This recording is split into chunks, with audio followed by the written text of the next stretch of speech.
बड़का खबर हादसा के खबर बिलासपुर के कोटा इलाका में यात्री ले भरे पिकअप पलट गए हैं, जेमा कई लोगन के घायल होकर खबर आते। बता दें कि 30 ले 35 जन पिकअप वाहन में सवार रही से, जेमन छठी मनाए कार्यक्रम में जावत रही से।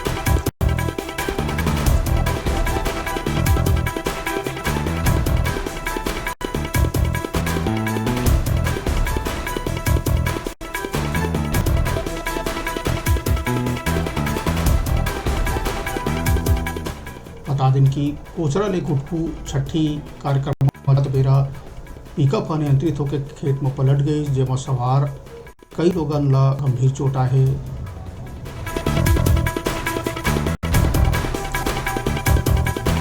तब बड़े खबर हादसा के खबर बिलासपुर इलाका ले, जहां कोटा और सलका के बीच पिकअप वाहन पलटे ले कई लोगन के घायल होए के खबर आगू आवत है।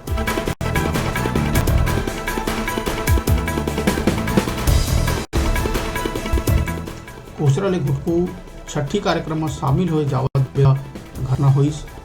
बता दें कि अनियंत्रित होकर पिकअप खेत में पलट गई, जेमा कई लोगन के घायल होकर खबर आगू आवत है। कई लोगन ला कोटा सामुदायिक अस्पताल में भर्ती कराया गए, उन्हें गंभीर लोगन ला बिलासपुर सिम्स रेफर कर दिए गए।